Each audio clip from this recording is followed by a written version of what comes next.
An equilateral triangle, all three sides are the same length. In an isosceles triangle, two of the sides are the same length, and one is longer or shorter than the other two. In a scalene triangle, all three sides are different lengths. In an acute triangle, all of the angles measure less than 90 degrees. In an equiangular triangle, all of the angles measure 60 degrees, and they are equal. In an obtuse triangle, one of the angles measures more than 90 degrees, and the other two measure less. In a right triangle, one of the angles measures 90 degrees, and the other two angles measure less. We're dealing with an angle bisector. An angle bisector is a ray that divides an angle into two smaller congruent angles. A big angle in this problem is QRS, and these are our two smaller angles that are equal. Now, since the angles are equal, X has to equal 28 degrees. And the way we find the measurement for this entire large angle, then we add these two smaller angles together, which will equal 56 degrees. Problem, we're going to use the isosceles triangle theorem, which states that if two sides of a triangle are congruent, the angles opposite the sides are also congruent. Now right here we have our two equal sides, and the angles opposite are congruent. Therefore, X has to equal 32, so X equals 32 degrees. Now the converse of this theorem states that if you have two angles that equal each other, then therefore the sides opposite are also going to be congruent. A perpendicular bisector forms a 90-degree angle with the line that it is bisecting. When it bisects, it forms two congruent lines. When you combine all three perpendicular bisectors of a triangle, it forms a point that is equidistant from all the vertices of the triangle. Here we have a sample problem. If this line equals 8, then what is x and y? Well, because we know that this is the circumcenter, and we know that that line is equal to 8, then we know that x has to equal 8. We also know that y is equal to 8. In this video we're talking about segment addition postulate, and it says if A, B, and C are collinear, which means that all 3 points fall on the same line, then point B is between A and C if and only if AB plus BC equals AC. Now, point B is between A and C in this problem.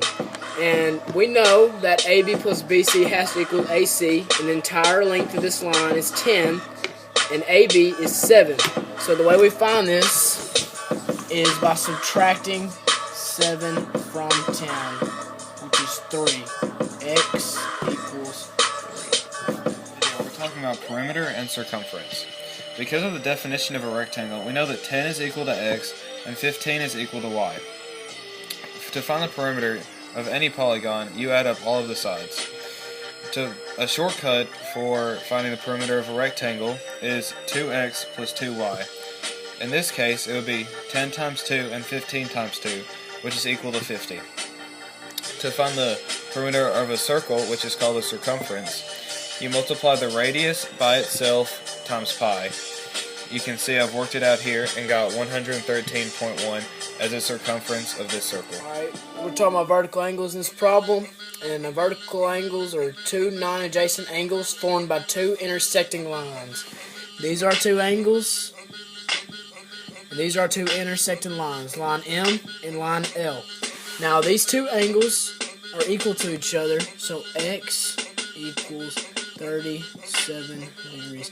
And to find Y, a linear pair is formed right here, which is 180 degrees, so you subtract 37 from 180 degrees, which equals 143 degrees. Yeah, we're talking about the midpoint formula. The midpoint formula is divided into two parts, the number line and the coordinate plane. For the number line, we have the points 12 and 8. The midpoint formula is x1 plus x2 divided by 2. We plug the points in, and we get 12 plus 8 divided by 2. 12 plus 8 is 20, divided by 2 is 10. The midpoint is there. For the coordinate plane, we have to do this twice. For the x-coordinate and for the y-coordinate. For the x-coordinate, we have x plus 4 divided by 2, which gives us 6. And for the y-coordinates, we have 13 and 6. which 13 plus 6 is 19, divided by 2 is 9.5. Exterior angle theorem. An exterior angle equals the sum of the two remote interior angles. So we're solving for x and we're trying to get y as well. Now our two remote interior angles are 63 and 57, which add up to equal 120 degrees. And we can just subtract 120 degrees from 180 to get y. And that equals 60 degrees. And likewise, a shortcut, if y was given, we could have just subtracted that from 180 degrees and got 120 to begin In with. this video, we're talking about the distance formula. The distance formula is divided into two parts, a number line and the coordinate plane. On the number line, we're dealing with the points 3 and 8. The formula is x1 minus x2. So then we substitute 3 minus 8, and this line and this line are the absolute value. So even if you get a negative number, it will still be positive. So the distance is 5. The coordinate plane is a little bit more complicated. It's the square root of x2 minus x1 squared plus y2 minus y1 squared. The coordinate points we'll be dealing with is 6, 9, and 7, 13.